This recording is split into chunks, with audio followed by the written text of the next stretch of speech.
Continuing production of The Open Mind has been made possible by grants from Ann Olnick, Joan Ganz Cooney, the Angelson Family Foundation, Alfred P. Sloan Foundation, the John S. and James L. Knight Foundation, Carnegie Corporation of New York, May and Samuel Rudin Family Foundation, JoAnn and Kenneth Wellner Foundation, Rosalind P. Walter Foundation, and from the corporate community, Mutual of America.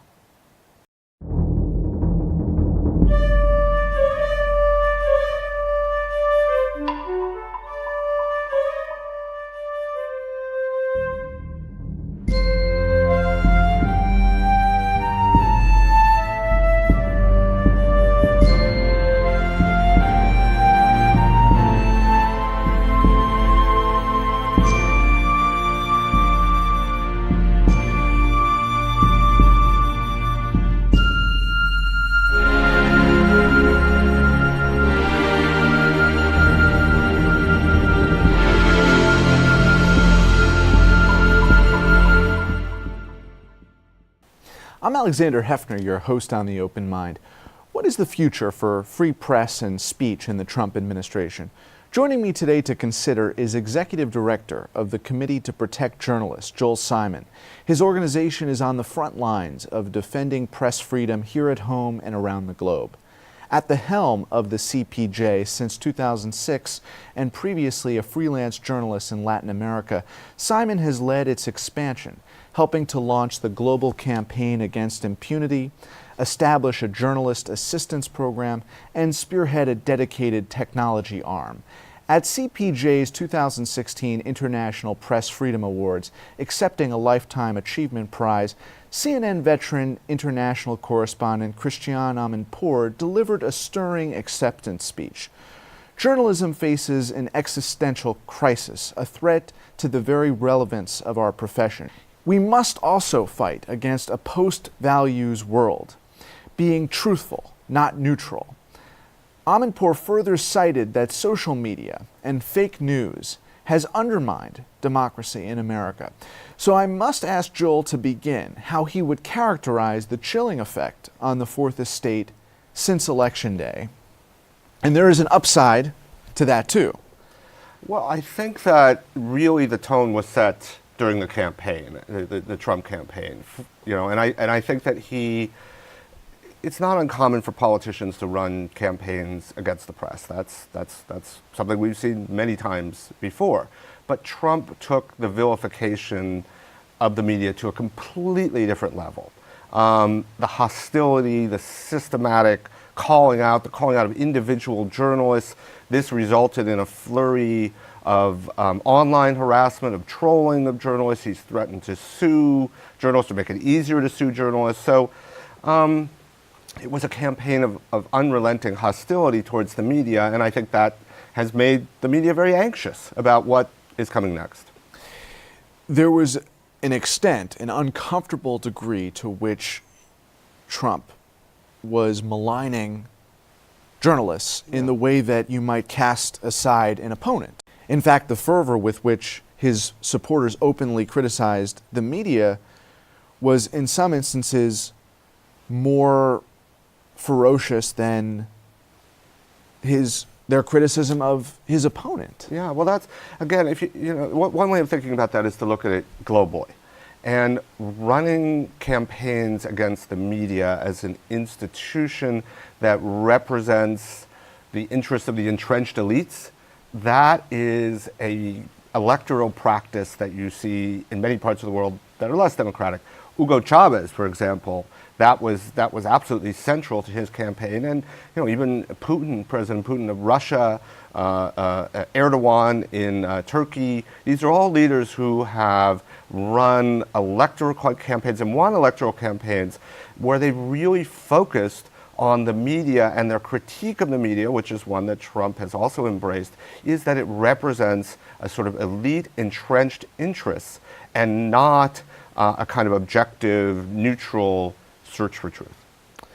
And Christiane's response to that at your gala was that is a misreading of what's actually happening. It's dangerous. It's dangerous because you know, it's valid to criticize the media's performance in this country or anywhere in the world. The media as an institution is flawed, but so is every institution inside government and outside government. But the role of media is central because it's an independent, it has to be powerful enough to stand up to powerful vested interests inside and outside the government and hold them to account. And that's a danger. It doesn't always perform that role perfectly, but it has to be given the opportunity to do it. And creating an environment in which the media is harassed and vilified and threatened makes that process more difficult, and that is true in this country, and that is true everywhere in the world. But the danger arises in part, don't you think, Joel, from this idea of post-fact, post-values, post-democracy even. At the heart of her critique of American journalists was that there was a loss of focus. There was a false sense of balance, neutrality, equivalency that gave voice to Trump's electoral strategy that enabled him. In effect, Christiane's own network, until recently, had been that bully pulpit, confusing those rallies for the truth. How do we work our way back from that endless B-roll and what already now in the beginning of his transition and administration is that same kind of post-factual soap opera of Shakespearean narrative? I mean, I think one challenge that we face is when people talk about the media.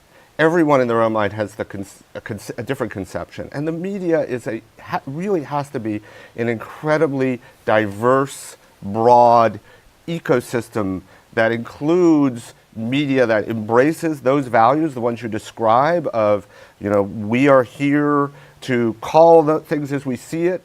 You know, we represent both sides, but we call things that we see it. And you can have like partisan media as well. That's part of a broad and healthy media ecosystem. So there are different roles for different kinds of media. And of course, the media has become much more diverse because the new technologies have opened up this space.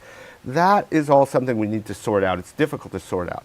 But what's unhealthy and what's destructive and what really concerns me is that into this diverse and complex ecosystem, it's very easy to inject false news. News that is, you know, is deliberately false, deliberately misleading. It's designed to confuse and demoralize people so that they don't engage. And, you know, there's been a lot of discussion about, you know, the possibility that Russia is involved in these efforts, and certainly they are in some parts of the world, but let's acknowledge that to a certain extent, some of this false news is coming from our president-elect, right? I mean, he's tweeting out things that are simply not true. And so that is part of this complex ecosystem in which anyone can participate. Everyone is the media. Some of the information we get is important and accurate and helps create accountability, and some of it is false, and sorting that out is incredibly difficult and complex. We've spoken over the course of the campaign about a Murrow moment. Mm-hmm. Not every story has a multiplicity of sides or even two sides, and that's Christiane's point. Right. But I think what she is not necessarily recognizing, and I want to hear your blueprint for the journalistic future here and the toolkit that we ought to be focused on to protect journalism in this country, is the fact that there were deep investigations of the president-elect's career that did not really result in changes in public opinion. First, let's talk about what the challenges the media face as an institution. There's never going to be another Murrow moment, because the reason you had a Murrow moment is you had a handful of journalists, whether they were Murrow or Cronkite or Tom Brokaw in his day, that everybody watched and everyone paid attention to, and they had this platform and they could make a pronouncement like, you know, Cronkite expressing his opposition to the Vietnam War, which, remember, was an editorial moment. Everyone talks about impartiality, but that was hardly impartial. But all eyeballs were on Walter Cronkite or on Edward R. Murrow. Now the media is fractured. It's obviously fractured. It's diverse. We just, what I just talked about. So there's no single individual program network that has the capability to mobilize public opinion in the same way. And, but you're right. During the campaign, there was a lot of very deep, informed, investigative reporting that took place that was excellent, but it didn't reach audiences in the same way. But I think when you look at what the challenges are the challenges in the journalism itself or the delivery system? And I would say they're more in the delivery system, because there was excellent journalism, but the way in which people access that information, it's more diverse and it's more fractured. Now, going back to your point about the language that Trump uses to criticize the media, which is something that's potentially chilling, I do think it does echo the kinds of expressions you hear from authoritarian leaders in other parts of the world, without question. That kind of systematic attack on questioning of journalism as an institution, signaling out of individual reporters, that intimidating kind of language, threats to change the legal environment, that really does send a chilling message. Well, you talk about protecting the integrity of the craft. Yes. But also acknowledging the responsibility of these not so third-party vendors, sometimes making money off of misinformation. Yeah. I've called it the monetization of fraud in a lot of instances. Yeah. But let's talk more intimately about the reputation of journalists, because the way in which we view the profession going forward is going to be, I think, enormously influential in how the body politic does see us. And as an example, I wanted to mention this because the upside of that chilling effect that may be imminent is public media have received an outpouring of support in dollars and morale since Donald Trump's election. And I relate that, and I wonder if this is, in your mind, instrumental to your mission of protecting journalists, but I connect that to taking the money motive, imperative out of the profession so that journalists can't be accused of the kind of yellow journalism and clickbait that has fairly maligned the profession. Yeah, I mean, I think that people, I think you have to look at like the broader kind of electorate, right? So there are many, many people in this country who are deeply passionate and committed to accessing independent information that professional journalists produce and in whom they have confidence to make informed judgments about what's newsworthy and provide the information they need. Those people are making personal investments in the media in which they believe. So public media is certainly an example of media that does this accountability journalism. But how broadly, how deep that pool is everyone, putting their money there? I doubt it. And there are many people out there who, don't value that kind of media and get their information from other sources, who may be less informed news consumers. So they may not be even aware that they're reading information that's false and that's misleading. So I think that there's no question that the people who value this kind of information are doubling down on that investment. But the question I have is how broad a segment of the American public does that represent? Beyond subscribing to your local newspaper, and we've seen a surge too in the Washington Post and the New York Times subscription. Which I would call national newspapers, but local newspapers. Local too. Yeah. But beyond that, and valuing what has been the devaluation of this currency, this profession, what do you suggest is the most fundamental tool to protect journalists in this country right now? Well, I think we can go back to what Joan said. I mean, I think that there are huge challenges. There's an existential crisis. I absolutely agree with her. But journalists have to believe in their mission. They can't be intimidated.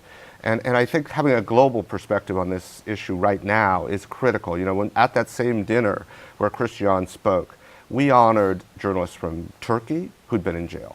We honored a journalist from Egypt who's currently in jail and who we're trying to win his freedom, a photographer. We honored a journalist from India who had been threatened. We honored a journalist from El Salvador who had been threatened. Now, these are people who believe so deeply in what they do as journalists, that it's valuable, that it matters, that they're willing to risk their lives and liberty.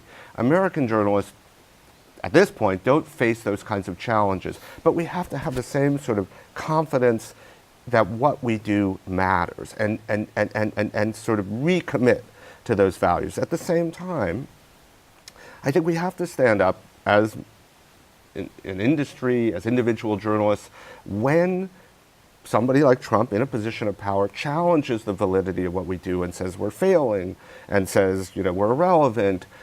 We have to not lose confidence. And this is something I say, you know, not just to American journalists, and I think we've been talking a lot about American journalists, but there's a global media ecosystem that we're a part of.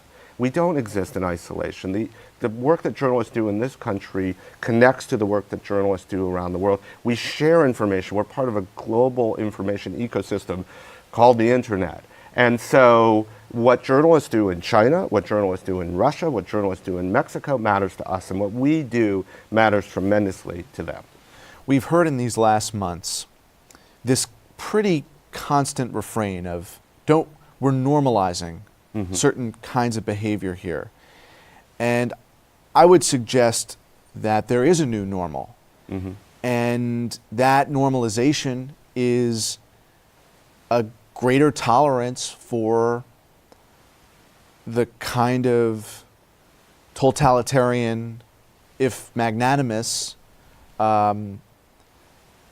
leadership, that kind of clenched fist nativism that is globally the populist trend against the corporate elites. But I don't think Americans are cynical about the value of free speech and press freedom and the First Amendment. I mean, I think they still recognize that it's an essential value, it's a defining value. And so I think to the extent that, you know, our president-elect is attacking the media as an institution, you know, there's some sympathy for that. But I think when he starts suggesting that the right to express your ideas, whether as an individual or through the media, when he calls those values into question, I think people will push back against that. But we have to also recognize that the best hope we have for accountability in this new administration, where you have both houses of Congress controlled by the same party that controls the executive branch, is real accountability journalism. It's an independent fourth estate that holds the administration to account. I think there are many people in this country who really want the media to play that role, expect it to play that role, expect it to be pressured and threatened and face challenges, but to do its job. And I think we can take, again, looking at this globally, and I'm not comparing the challenges that journalists face in this country to the challenges that journalists face in countries like Turkey or like Russia or China, where you have authoritarian structures. But journalists, they stand up and fight because they believe so passionately that the role they play is instrumental, is essential.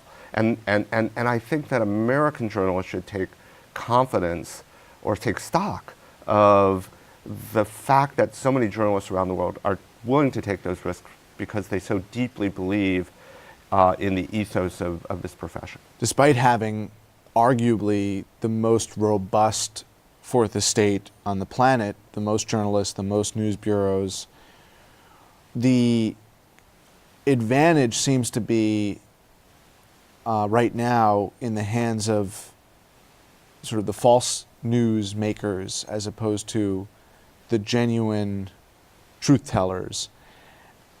And I think for advanced democracies, or what we thought of as advanced democracies, technology has more than any other factor led to the creation of this post-truth age. Yeah, no question.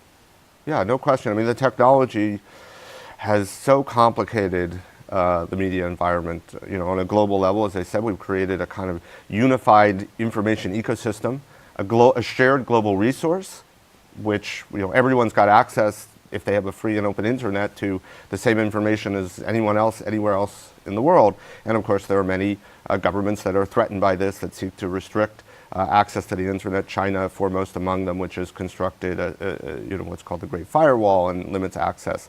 But many countries around the world are emulating that model and seeking to assert sovereignty over the information space within their own borders.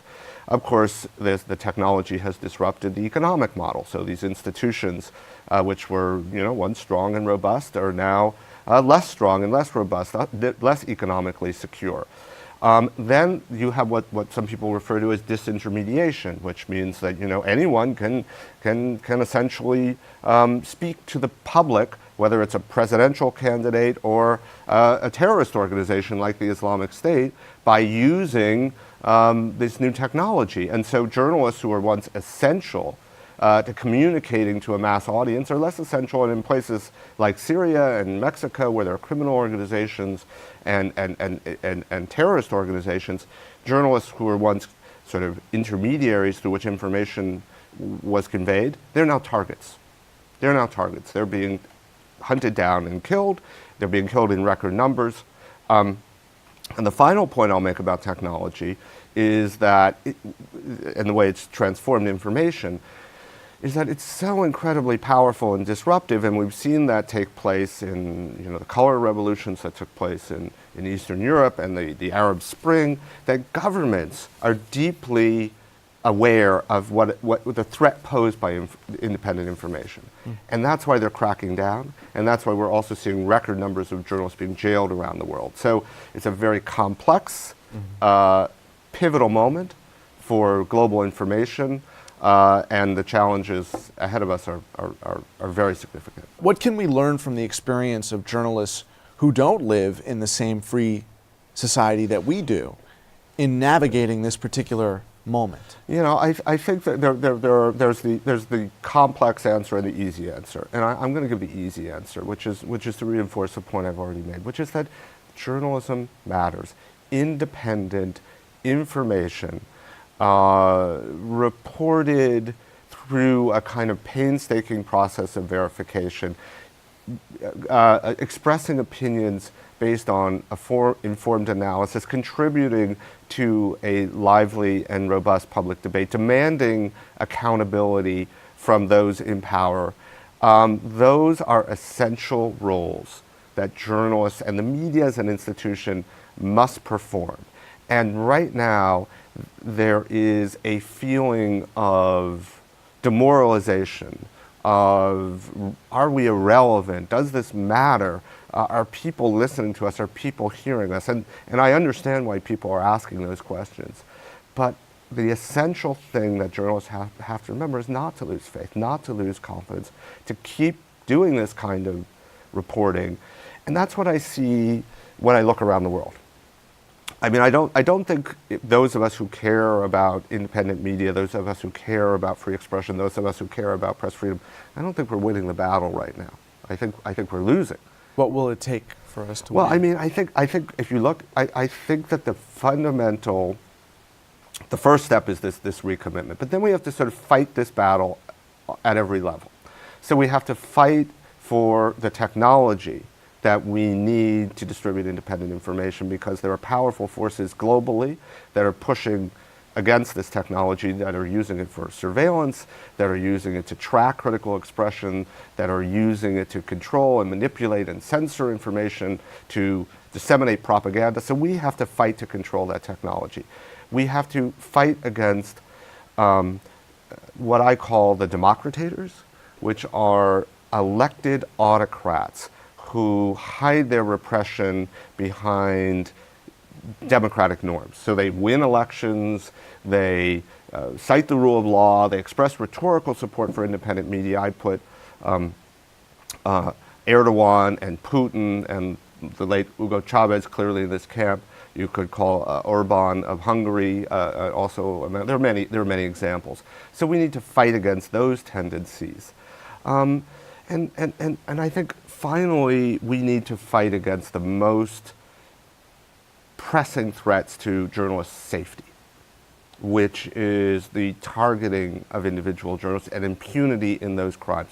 We need to create a culture of safety around the world. Journalists are being killed in record numbers. They're being killed by actors like terrorists and criminal groups that are impervious to traditional advocacy.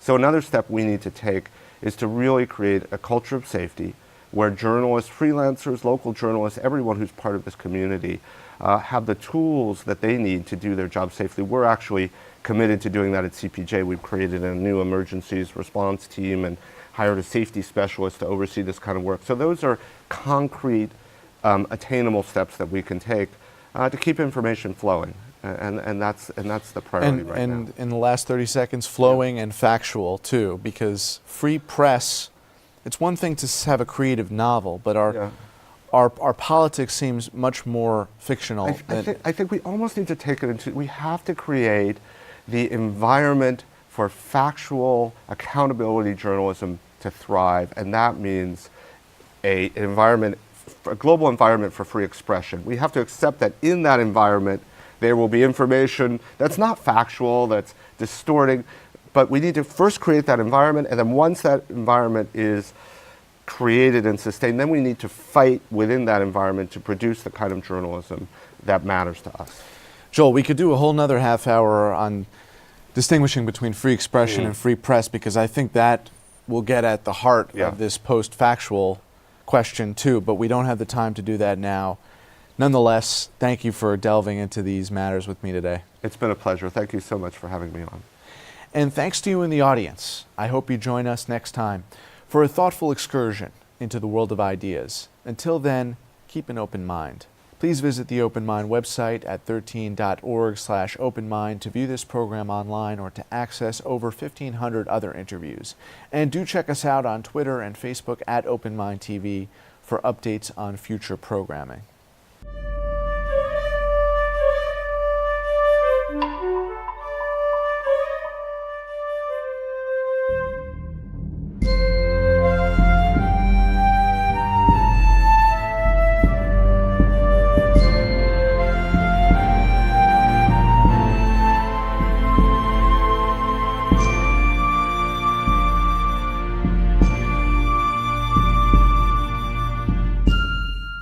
Continuing production of The Open Mind has been made possible by grants from Ann Olnick, Joan Ganz Cooney, the Angelson Family Foundation, Alfred P. Sloan Foundation, the John S. and James L. Knight Foundation, Carnegie Corporation of New York, May and Samuel Rudin Family Foundation, JoAnn and Kenneth Wellner Foundation, Rosalind P. Walter Foundation.